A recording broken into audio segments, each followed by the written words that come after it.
وزیر اعظم شہباز شریف کی زیر صدارت سمیڈا سے متعلق ایک اہم جائزہ اجلاس منعقد ہوا، جس میں چھوٹے اور بڑے درجے کے کاروبار کی ترقی، برآمدات میں اضافے اور صنعتی سہولتوں کے فروغ پر غور کیا گیا۔ اجلاس کے دوران سمیڈا حکام نے ایس ایم ایز کی سہولت کے لیے کیے گئے اقدامات پر بریفنگ دی، جس پر وزیر اعظم نے برآمدات میں اضافے کے لیے چھوٹے کاروباروں کی قرضوں تک رسائی کا جامع لائحہ عمل مرتب کرنے کی ہدایت کی۔ انہوں نے کسانوں کو اجناس اور پھلوں کی پروسیسنگ کی آگاہی دینے اور نوجوانوں بالخصوص خواتین انٹرپرینیورز کو صنعتیں لگانے میں معاونت فراہم کرنے پر زور دیا۔ وزیر اعظم کا کہنا تھا کہ ایس ایم ایز کی ترقی کی راہ میں حائل رکاوٹیں دور کرنے کے لیے ہنگامی اقدامات ضروری ہیں۔ اجلاس میں نائب وزیر اعظم اسحاق ڈار اور 4 صوبوں کے چیف سیکرٹریز نے بھی شرکت کی۔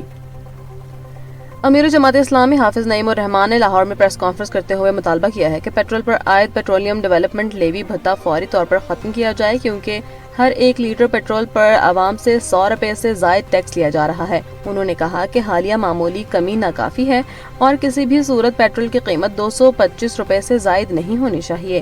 حافظ نعیم الرحمان کا کہنا تھا کہ بڑے بڑے جاگیرداروں کو چھوڑ کر غریب اور مڈل کلاس موٹر سائیکل اور چھوٹی گاڑیاں چلانے والوں پر ٹیکسوں کا بوجھ ڈال دیا گیا ہے۔ انہوں نے خبردار کیا ہے کہ ایل پی جی گیس بھی سرکاری نرخوں کے برعکس دگنی قیمت پر مل رہی ہے، اور جب تک عوام اپنے حقوق کے لیے سڑکوں پر آ کر احتجاج نہیں کریں گے تب تک حکومت یہ مسائل حل نہیں کرے گی۔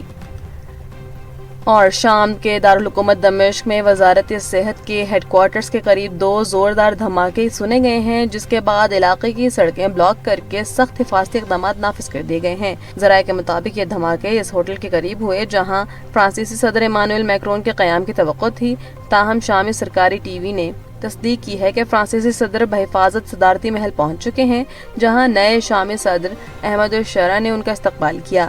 واضح رہے کہ سابق صدر بشار الاسد کی حکومت کے خاتمے کے بعد ایمانوئل میکرون دمشق کا دورہ کرنے والے یورپی یونین کے پہلے بڑے رہنما ہیں، اور ابتدائی طور پر ان دھماکوں کی وجوہات معلوم نہیں ہو سکیں۔ عمان کے شہر لیما کے مشرق میں تقریباً 8 ناٹیکل میل کے فاصلے پر ایک آئل ٹینکر پر گولہ لگا ہے، جس کے نتیجے میں جہاز میں اچانک آگ بھڑک اٹھی ہے۔ برطانوی میری ٹائم ٹریڈ آپریشنز ایجنسی کے مطابق خوش قسمتی سے اس واقعے میں اب تک کسی جانی نقصان یا ماحولیاتی آلودگی کی کوئی اطلاع موصول نہیں ہوئی ہے۔ دوسری جانب ایک امریکی عہدیدار نے دعویٰ کیا ہے کہ ایران نے ابنائے حرمت سے گزرنے والے تجارتی جہازوں کو نشانہ بنایا ہے، اور اس کارروائی کے دوران کم از کم 2 میزائل داغے گئے ہیں۔ علاقے میں اس واقعے کے بعد سیکیورٹی کی صورتحال مزید کشیدہ ہو گئی ہے۔ ایران کے سابق رہبر اعلیٰ علی خامنئی شہید کی آخری رسومات میں لاکھوں افراد اور عالمی رہنماؤں نے شرکت کی، تاہم نئے رہبر اعلیٰ مجتبیٰ خامنئی کی عدم موجودگی نے سب کو حیران کر دیا ہے۔ مجتبیٰ خامنئی گزشتہ فروری میں اسرائیلی فضائی حملے کے بعد سے منظر عام پر نہیں آئے ہیں، جس میں ان کے والد اور اہلیہ شہید جبکہ وہ خود مبینہ طور پر زخمی ہوئے تھے۔ ایرانی حکام اس غیر حاضری کی وجہ سیکیورٹی خطرات بتا رہے ہیں، لیکن عوامی اور سیاسی حلقوں میں ان کی صحت کے حوالے سے تشویش اور قیاس آرائیاں بڑھ رہی ہیں۔